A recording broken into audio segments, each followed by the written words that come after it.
AstroPsych400, home of the podcast for sleep and a whole bunch of other subjects. On this channel, I do a podcast now called the Podcast for Sleep that is specifically designed to help people fall asleep at night. I'm also the host of BlackBoxOnlineRadio, and some people were saying in the comments section that they like to use that program to fall asleep at night with. And I thought, why not create something specifically designed for that? So that's also here on AstroPsych400. And I'm going to have a few more discussions on this channel talking about a wide range of subjects under the AstroPsych umbrella. I have a 12-part series on astrology, but also I wanted to talk a little bit more about psychology because I found this very interesting article from Sondermind. It's How Therapy Works, and it says, curious about what therapists should not do.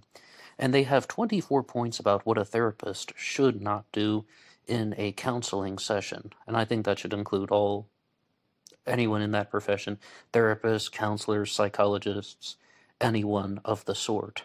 And it says, number 1, skip building trust or rapport. Trust is the foundation of any relationship, but if they jump into the details of your life before you're comfortable sharing, it can be very awkward.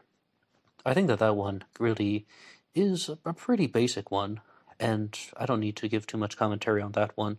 Of course, you don't want to jump in to start trying to rearrange someone's thought process without warming up to them first. But number 2 is a little bit more important, and that is lack empathy. It's critical that you're honest and open with your therapist, but that's hard to do when they don't show empathy. Based on a study by Dr. Robin DiMatteo, physicians who showed empathy and genuine concern saw a 19% inpatient adherence. My experience with therapists and psychologists is mostly from 10 years ago. I am not currently in any sessions now, and I feel that most of my mental health issues from the past have been resolved. But back in the day, so to speak, about 10 years ago, I did go to therapy and counseling, and overwhelmingly, I found that there was a lack of empathy. And it all began with the first therapist that I saw. He was a psychologist, as I said, anyone under that terms, counselors, therapists, psychologists. I think this all applies to them. And he just didn't seem to show any genuine concern at all for what I was saying. And I've also tried some of those phone hotlines, which are mostly crisis-oriented, and it really took a while for me to learn that those hotline numbers that they provide are mostly for just about calming people down who are in a state of panic. They aren't about regular counseling or someone who just wants to talk about their feelings, and not only talk about their feelings, but have somebody respond to them. But all of that just led to a lack of empathy. And even with friendships, it is very difficult to find people who will empathize with you, who will try and relate to your emotions. And, I mean, this point here is 100% correct, but it also is heavily downturned. Now, I think that there comes a point, though, when an effective therapist can display a sense of assertiveness without being nasty, and empathy is the pathway to do that. When someone can communicate their message, and they can do so in a way that shows, yes, I understand what you are feeling, and you are feeling that way for a reason, and I am going to disagree with you for this fact-based reason. And on some of the sessions that I've had, mostly the most life-changing ones were done with those phone counseling hotlines. And the people that I had talked to, you get a different person every time. That's another reason why it isn't very good for counseling regularly. But some of the conversations that I had with those people were indeed life-changing, and it's because they were empathetic. They listened to what I had to say. They gave responses. They weren't afraid to disagree with me, but they provided reasons why they disagreed with me, and they recognized how I was feeling, and they didn't try to dismiss that, and most importantly, they did not get angry with me. I think, though, that the reason why some people would choose to not show a lot of emotion, or they wouldn't want to show that there's a genuine connection, is they're trying not to be controlled. they're trying not to be manipulated, and they want to show the patient that their words do not have an effect on them, and that they can't get the upper hand of the situation. And I almost never hear anybody talk about that. But looking back at that first therapist that I had that thought that who didn't really show any genuine response, the only thing that I could think of at the time was, oh, he wants me to feel that my problems are no big deal and that it shouldn't be a burden to me. But looking back as an adult now, who is much older, I think that it was more about he wanted to show that no matter what I say, it's not going to have an effect on him, because some people say that emotions are very controlling. Like if your thoughts are making you angry, then they control you, then those bad memories control you, and that the people who cause them still have control over you. And it's just that, like, if he gave very intense reactions to everything that I was saying, then maybe he thought that I would be in control of the session. But it was very, very strange, I confess, to hear somebody just listen to my life story and then be like, okay, so that's what happened, in a very blank way. And another person talked about this on an episode of Free Domain Radio, where once again she was sharing her life story with a therapist or counselor, and the person didn't respond at all. And then once she finished talking about her life, the therapist simply said, "Sounds exhausting." And the woman had a very similar experience that I did. Not a lot of empathy and not a lot of connection or any place to go from there. Number 3 on the list is act unprofessionally, dressing inappropriately, poor hygiene, talking too casually or informally, and having a messy office.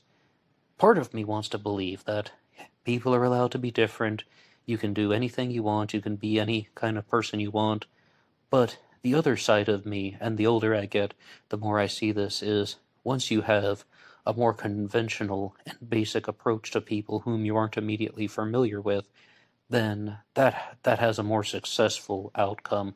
Like someone who does dress conventionally in an appropriate manner, someone who has good hygiene, who doesn't talk too casually or informally, and has a neat office as opposed to a messy office, is most likely going to have better results. Number 4, be judgmental or critical. It's a therapist's job to look at your situation without their own opinions or biases. If you feel judged, it can hinder the progress and make it difficult for you to open up. Now, I just cited the channel Free Domain Radio, which is no longer on YouTube, but on that show, what was most likely done by the host was to not place the judgment on the person. And it's not exactly therapy, it's done in the show. It's like a call-in show where people would talk about their life stories and so on. But the blame was put on the parents, perhaps in somewhat of a Freudian way, where the way that your parents acted to you during childhood models not only your sexuality and your personality, but also your life choices, and that the parents did very abusive things to most of their children, and it created some very traumatic experiences for people, and they weren't completely aware of that. And the reason why they're making bad choices in the future is they haven't confronted these bad memories in the past, or these bad experiences, and recognizing that they are bad. So, but again, that's not judging the person who is experiencing them. That is judging their parents and saying what they did to you was wrong. And here they have point number 5: do anything other than practice therapy. And the things that should not be done: ask you for favors, talk about things not related to why you're there, make sexual comments or advances, touch you inappropriately, make plans with you outside the session that don't relate to mental health. I mean, making sexual advances, I think that goes without saying. Touching someone inappropriately also goes without saying. Asking you for favors, I think that is pretty good. And I think once somebody asked me to do a mental exercise outside of therapy, and that was just to make a little journal of my daily activities. But the reason why that wasn't very beneficial was I was a college student at the time, and I was like, well, I went to class, I didn't learn anything, and then I went home and I didn't study, and I watched a little bit of TV, and then I went to sleep, and then start the next day, rinse, lather, repeat, and so on. But The next one, though, is talk about things that aren't related to why you're there. Firstly, I need to point out that no, asking for favors and talking about things outside of therapy, that doesn't include something like a mental exercise when it says make plans with you outside your session. What this is, I'm fully aware this is referring to meeting up and doing something on a casual basis. And no, I mean, that I'm fully aware. That was just an example of someone asked me to do something outside of therapy that was purely related to mental health, and it didn't even involve the therapist. But there is a point here, though. Talk about things not related to why you're there. And that therapist that I mentioned, who was just very blank and expressionless, the first one that I saw, he did a lot of that. Like, I was going to college next year. He's like, oh, my cousin went to that college. She studied art. And even that, though, you might think, well, that's just one sentence.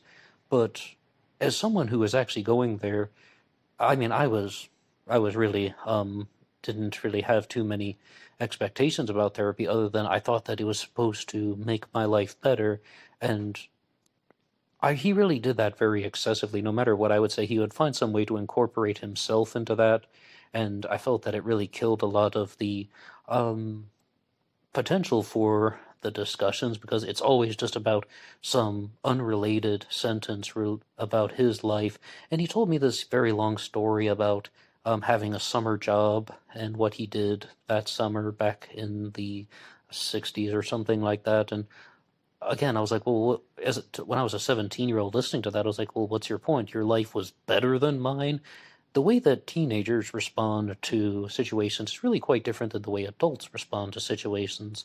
And then he even told me this dream that he had about a pink porcupine and what it meant to him. And I just kept having that feeling, why is he telling me this? He did this very frequently, and I didn't see him for that many sessions, but that's the big takeaway. The stuff that you remember is he was just always talking about himself, and when I would share things about my life, he seemed mostly indifferent to them. So talk about things not related to why you're there. Absolutely. Absolutely. Number 6 is a rather interesting one. Lack confidence.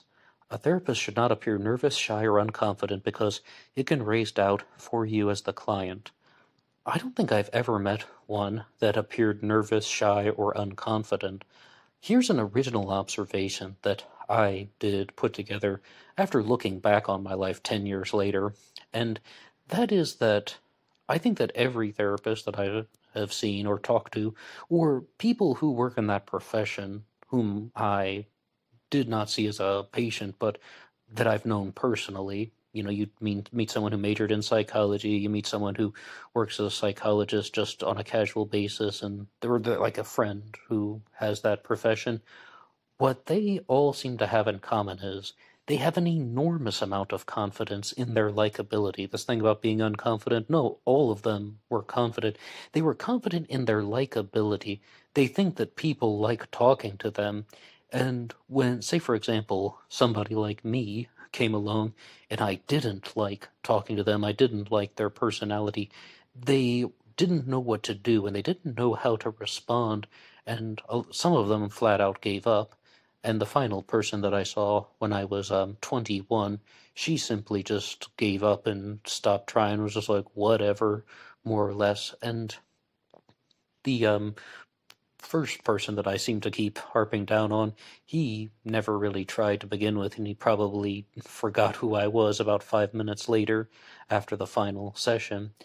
But it's really that. They just always seem to think that people must like talking to me. I'm good at this. People love opening up and sharing things to me. But once they had met someone who didn't like their personality, they were just clueless on how to respond. Number 7, talk too much or not at all. Absolutely agree. Number 8, give unsolicited advice. Contrary to popular belief, a good therapist will never tell you how you should live your life. They won't tell you how to treat family members, to break up with a toxic spouse, or what hobbies to take up.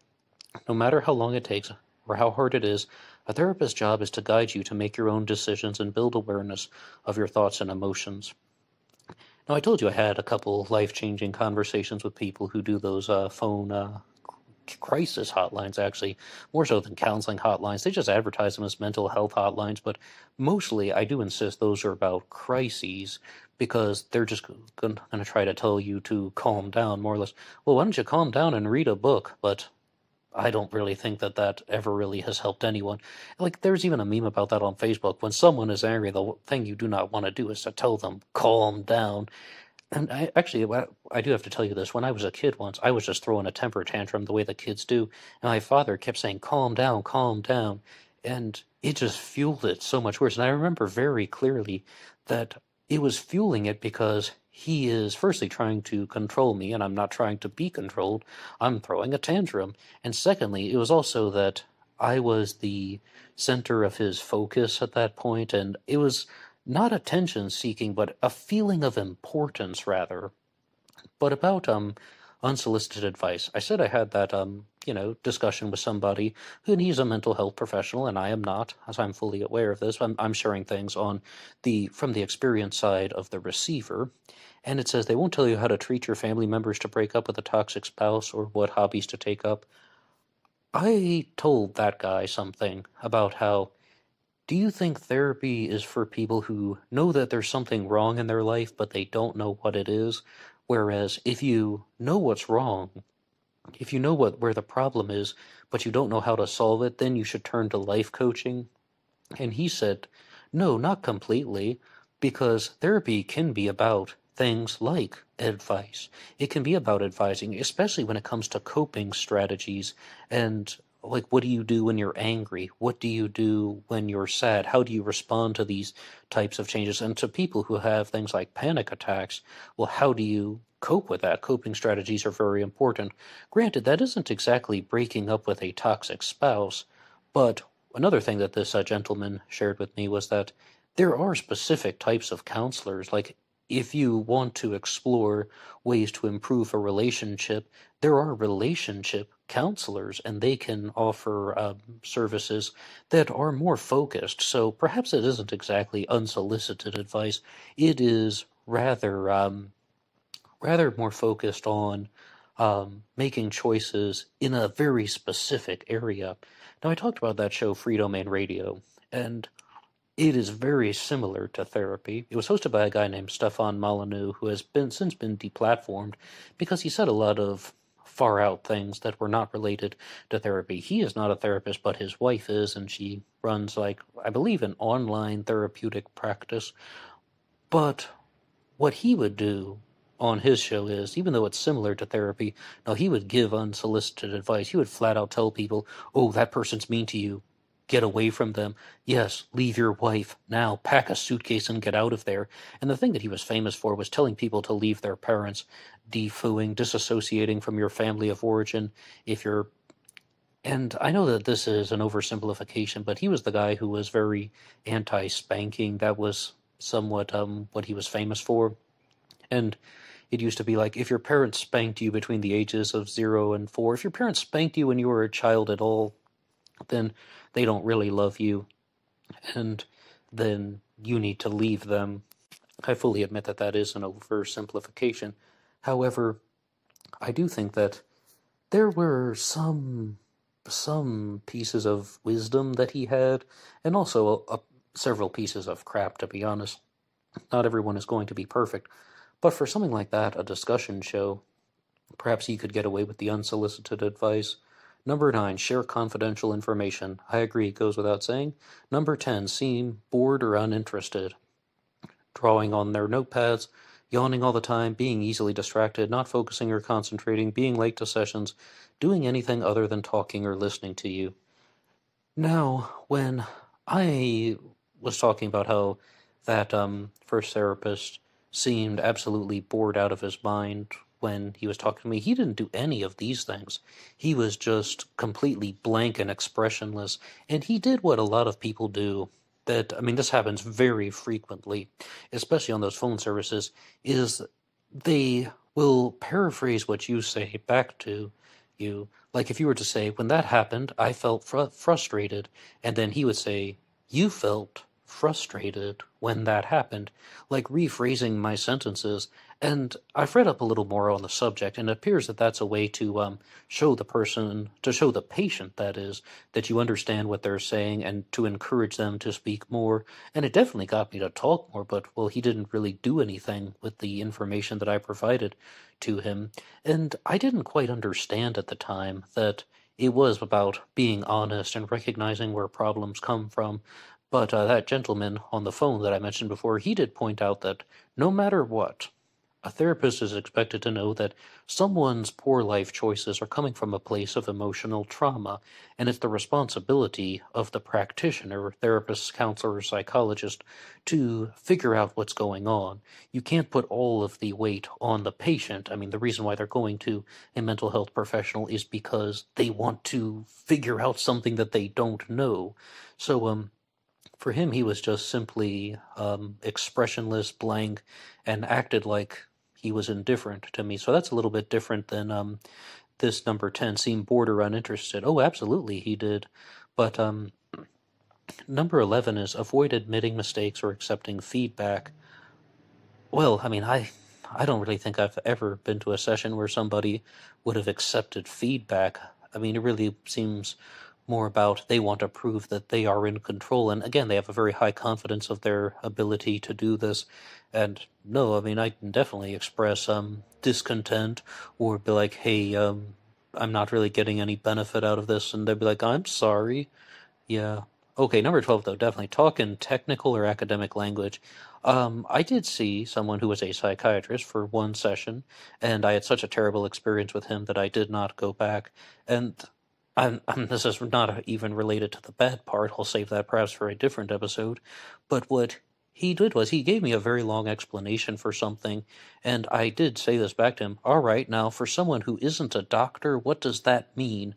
He was talking on... Maybe someone from med school would understand what he said. Absolutely do that. And 13, end your sessions without action items.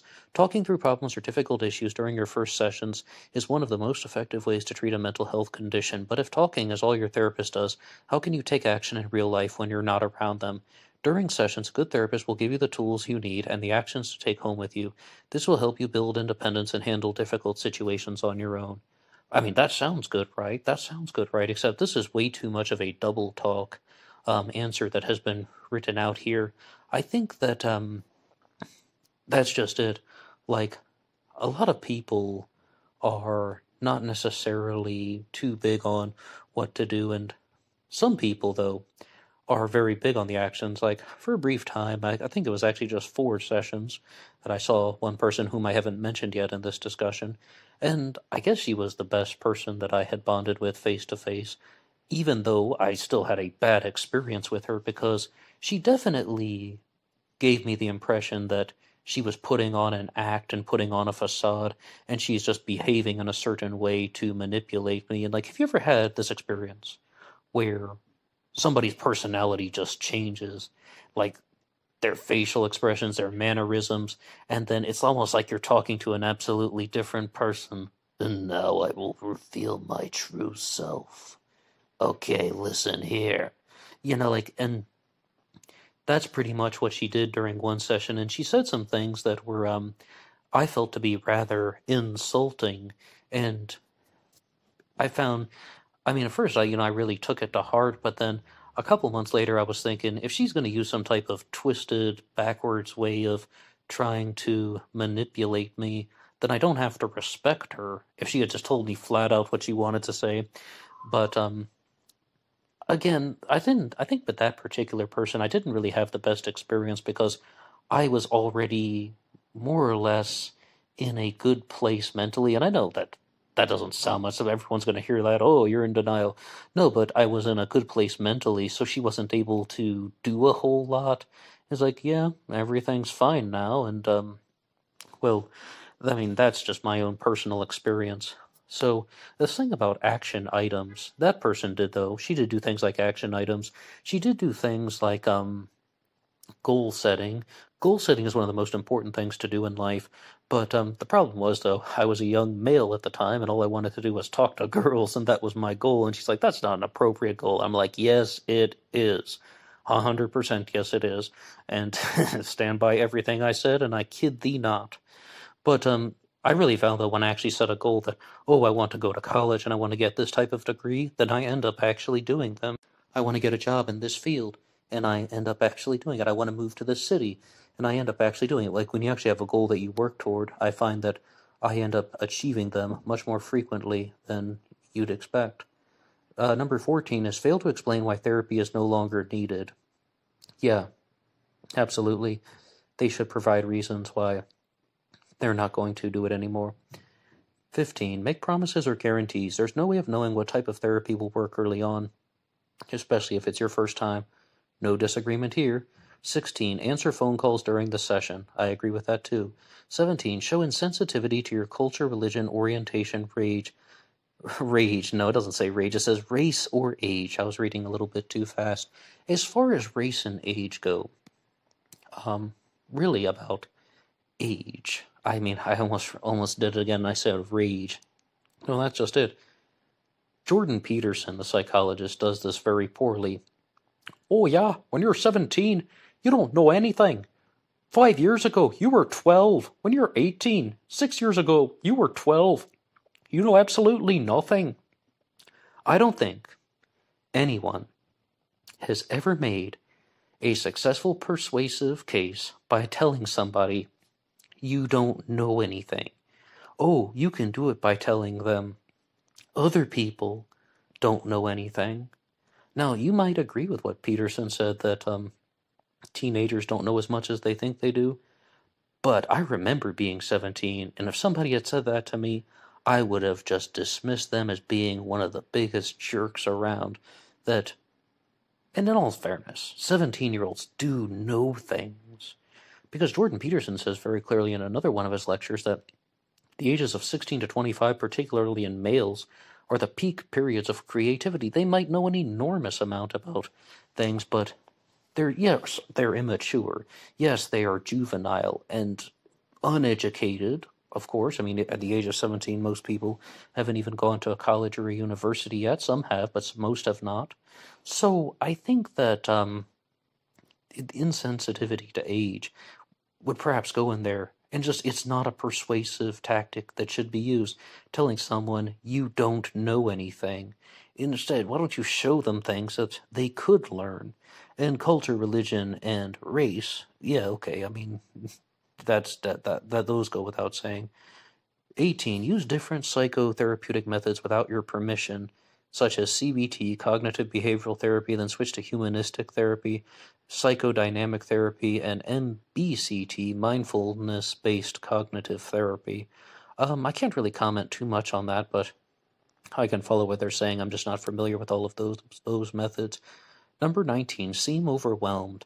Not everyone's mental health condition is the same, and therapists work with many different techniques, backgrounds, and diagnoses. But if a therapist shows signs of being overwhelmed, it may mean that they are not present. Some body language cues might be showing, including their hands on their forehead, blank expression, or not making eye contact. Their dialogue can be a giveaway, being negative, having a cold tone, or talking too fast or too slow. This can be incredibly uncomfortable for you and make you feel like nobody can help you, or you're not worth a therapist's time. Now, I did talk about that person who was, whom I saw briefly when I was 21, and I know it doesn't even really matter which one of these people are, like a session that I had in the past, and that was it. That was it. She would be an example of someone whom I thought was very confident in her likability. People liked talking to her, and I even said to someone once, I think that she was a one-trick pony, and I don't mean that in an insulting way. I mean that was her method. She would talk in like a kind of a warm, welcoming way, but I didn't respond well to that, and so then she just didn't know what to do, and then she didn't know, this person doesn't like talking to me. I'm talking in a warm and welcoming way, and this person just seems like they are not liking what I'm saying. And then just these, I think she did almost all of these behaviors here: hands on their forehead, blank expression, not making eye contact, and she seemed very frustrated with me that I wanted to continue the sessions, but she was the campus therapist at our college, I didn't really have any choice if I wanted to see someone that they had there. She was the person that was available. It's not like I handpicked her out of the phone book. I mean, those was what we used back in the day, even a little bit at that time. Well, that was the tail end of the yellow pages. You know, they still put out those phone books, but I don't want to get sidetracked. Yeah, but all of these things here, cold tone, talking too fast and too slow. Yeah, she did all of that because I believe at that point she simply realized that her method wasn't connecting with me and she just didn't want me to come back. But I also had a big learning experience from seeing that person because, as I said about problem solving, somebody, like responded to me about this. I had told somebody about my experience with the campus therapist and said that, well, she just seemed really cold and, she's putting her forehead on her hand and saying, that she's like disagreeing with everything and she seemed overwhelmed, like this point says here. And the person said, though, that therapy is not about problem solving. It's about recognizing where your problems come from and being honest with yourself. But as we've said before, it doesn't have to be only that. It can be about problem solving, particularly those coping strategies and what to do in those times of crises. Some points have already been laid out in this recording. So I think that not everyone is going to be a good fit. That's another point from life-changing conversations that I've had with people, like at those phone hotlines and such. Somebody flat out told me that when they were like, a therapist is not one size fits all. It's not like the therapist is going to be good for everybody. You have to keep trying until you find the right person. And I don't know if I'm going to get into trouble with this or not, but I think that a very large percent of being in a successful interaction and dynamic with a therapist is finding a personality that you like talking to. And I genuinely mean that. Someone that you like to talk to. They all think that people like talking to them, but who do you like talking to as a patient? And number 20 was forget basic details. I know I'm being a little bit hard on that one person that I was just saying, the woman who seemed overwhelmed with me, but forget basic details. Constantly mixing up the basic details of your life is another red flag and something a therapist should not do. She did that all the time because I think that she was just overwhelmed at the point. As I said, she would talk in a very warm, welcoming way. You'd be like, oh, hi, welcome, come on in. And I was like, well, I don't really like the way you're talking to me. And so then she just didn't know what to do. And throughout the 2 sessions that we had, I only saw her twice, her personality began to sour more and more. And she would forget the basic details of the info that I was sharing. But I have just recalled something now that I had put in the archives of memory, but it just came back to me. She would also try to connect the dots on her own, or that immediately think that 2 pieces of information that I shared were connected in some way. Okay, so then that person said this to you, which made you do that. I was like, whoa, whoa, whoa. No, I never said half of what you just said. You're making it up. And I mean, that simply, I think, was an ineffective way. I think that would be an ineffective way for anyone because I talk a lot about how people formulate conspiracy theories and wacky ideas on my other channel, BlackBoxOnlineRadio, about true crime and some about conspiracy theories, mostly true crime. And that's what people do. They connect dots in ways that should not be connected. So, but she did definitely forget the basic details, and I think that stems from being overwhelmed, and it stems from this confidence that she had in her likability, and when I didn't like talking to her, then she just didn't know what to do, so she's like, just hurry up and get out, I don't want to talk to you anymore. Number 21, support the wrong decisions. In your journey for well-being, things won't go perfectly. For example, if you've been diagnosed with bipolar disorder and lash out at someone, or if you've been diagnosed with an eating disorder and you haven't eaten in days, and a therapist were to say, it's okay, setbacks may happen, they're part of the healing process. I agree with this one. Nope, no challenge here. Supporting the wrong decisions, if somebody is doing any type of those behaviors, it should not be encouraged. Number 22, rush a diagnosis. I think you guys can accept that one goes without saying, but I'll read it anyway. In A Charlie Brown Christmas, Lucy tries to diagnose Charlie Brown with different phobias as a way to treat him, but it only makes him feel worse. Just like Charlie Brown, receiving a rush diagnosis can make you feel like the therapist is lumping you into a bucket. And oh, what is that called? I think she's talking about how Charlie Brown gets diagnosed with the fear of everything, right? I mean, it's been a long time since I've seen a Charlie Brown Christmas. I just wanted to read that because it shows you that those are fictional characters, but we can still learn something from the story. And number 23 is fall asleep. No, I definitely don't need to read the paragraph about why a therapist should not fall asleep during a session, but no, they should not. And number 24 is keep telling you they're right for you. Whether your therapist has the title of clinician, licensed counseling social worker, or psychotherapist, they shouldn't try to convince you about their credentials or methods. Doing that can make you feel they're actually not qualified. Aside from professional relationship, you also have a therapeutic relationship with your therapist. This means that if you're not getting the healing that you need, then perhaps they should refer you to someone else that may work better for you. If a therapist feels that you would benefit more from another service, then that's something they should be honest with you about. Oh, I completely agree the thing about don't keep talking to the same person if it's not working. Like, say, for example, some of those people who have been in therapy for 3 years and they say, we're not making any progress at all.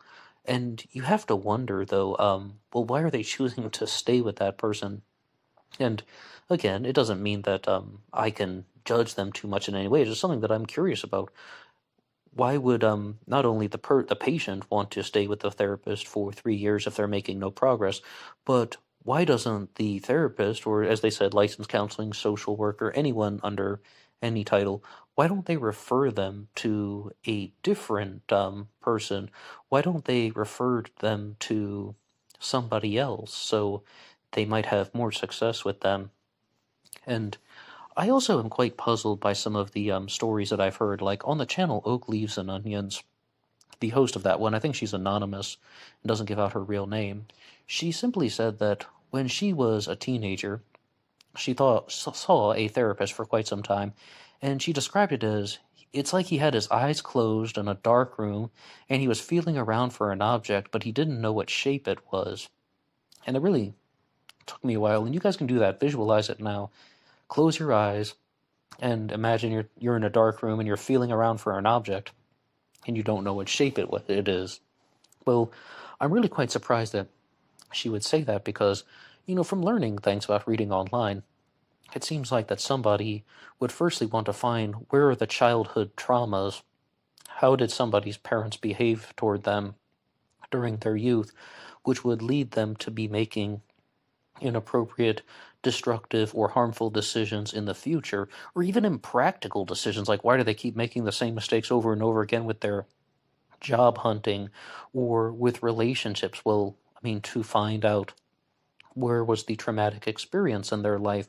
So I really think that that's a very bizarre approach, but I don't know why people do the things they do. And other than the fact that if they do have an enormous amount of confidence in their own likability, that can lead to overconfidence and they can do things that wouldn't necessarily be effective. But yes, the thing about credentials, I was talking about this recently on BlackBoxOnlineRadio, but if somebody is trying to show off the degrees that they have or the titles that they have, well, why do they need to do that? Why do they need to convince you about credentials? Shouldn't their work speak for themselves? Shouldn't they try and convince you with how effective they are at their job, like being a therapist or a licensed counseling social worker? I mean, shouldn't they just do the whole actions speak louder than words? What do you think about any of this? And would you like to share something about your own personal experience? You can always like and subscribe, and feel free to visit the description box there. Remember, being weird is not a crime. My name is Ned DeHaan, and I'm the host of AstroPsych400, as well as Black Box Online Radio, and the Zodiac Killer channel's Interviews with the Experts series. Thank you so much for listening, and I'll talk to you in the future.